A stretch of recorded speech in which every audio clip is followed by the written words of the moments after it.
we sat down at our table, we all found one of these. So this is a silver dollar from 1882. So because that's, so maybe, I guess I should know how old I'm. Yeah, well, anyway, 18, roughly. But anyway, it's a silver dollar from 1882 because that was the year that my great-grandmother was born. We were celebrating this in 1982, and we each one of us got one of these. So you can see where I'm going with this. At some point, in imagining Billy and imagining Billy's room and Emmett's return, I thought, you know, I had this sense of Billy as that sort of a serious little kid, and he's a little particular. He likes things just so, and doesn't like a lot of disorder, but he's a collector. I kind of knew that, and I knew that he would be in the middle of some kind of hunt. And then it's sort of like, well, what is the thing that he's going to collect? And this is what pops into my head. I was like, oh yeah, you know what? He could collect these silver dollars, like this 1882 silver dollar.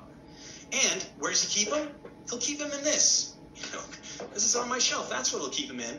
And then out of that, of course, grows all kinds of things. Because then I'm like, oh great, when they're on the train ride, what's going to happen is Pastor John's going to hear the shake, the silver dollar shaking in the tin. It's going to awaken Pastor John's worst instincts, you know. And that's the way that these things kind of come out of that. I'll give you another quick example. What was I going to show you? Oh yeah, this is sort of an odd one. I can't remember how old I was. My wife and I don't think we were married. We were in France, and we were in a flea market, and we came across this guy. And okay, there it is. What this is this guy, a little older than us, had found the records of a defunct insurance adjuster's company. And this was an insurance adjuster who specialized in the photographing of shipwrecks.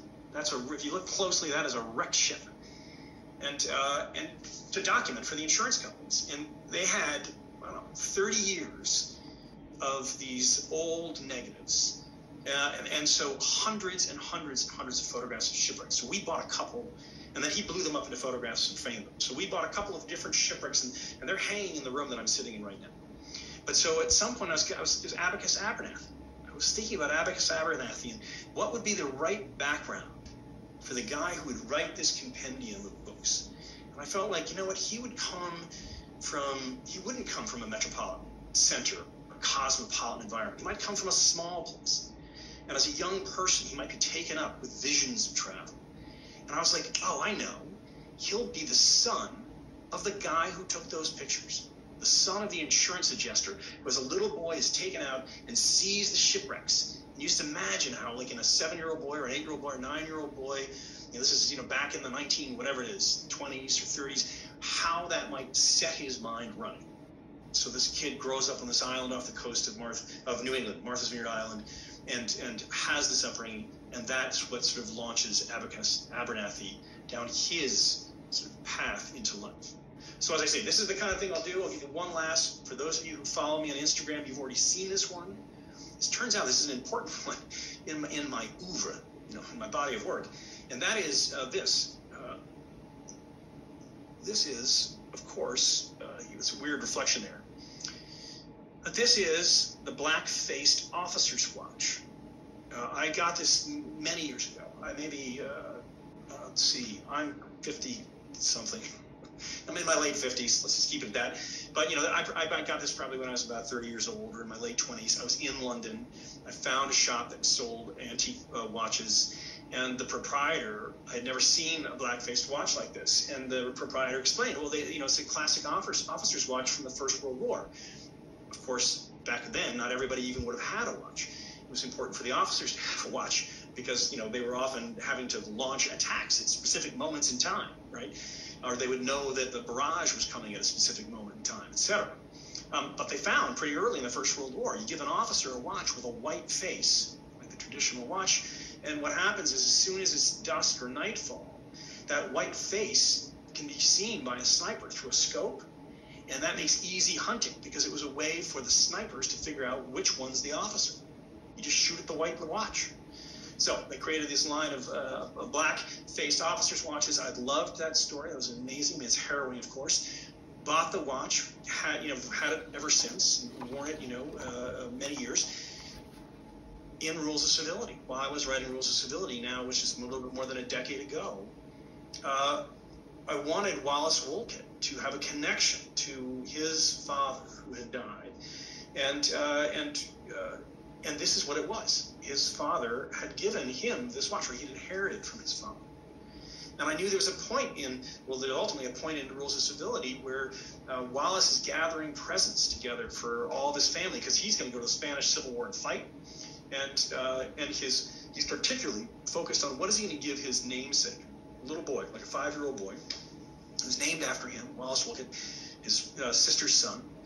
And Katie's wondering, what is he going to give him? And after they wrap all the presents to be given, later in the year when Wallace has already gone to war, he suddenly takes the watch off his wrist and wraps it, and that's what's going to be for his nephew.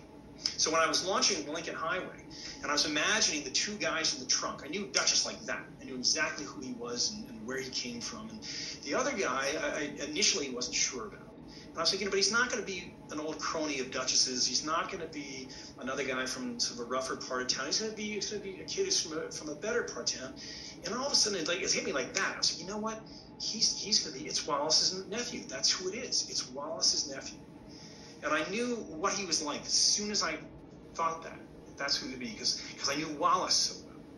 And I sort of imagined that this nephew, who's got aspects of Wallace, but not all the aspects of Wallace, but he has Wallace's heritage too. That's who this kid would be, this soft-hearted kid. And that he was the kid who received the watch in Rules of Civility. And so I knew that the watch would be here. Somewhere along the way, we would find the watch. And then, of course, that opened up the opportunity for Willie, the young Willie, which is his nickname, to pass that watch on just as it had been passed on to him in what is one of my favorite scenes in the book between Willie and Billy. So anyway, that's just a quick snapshot on the weird way in which actual little crazy things in my life find their way into the books, things that are not a part of the historical perspective, or not the settings, not the characters, and these little objects that I collage in and that somehow help me fill out the architecture of the story.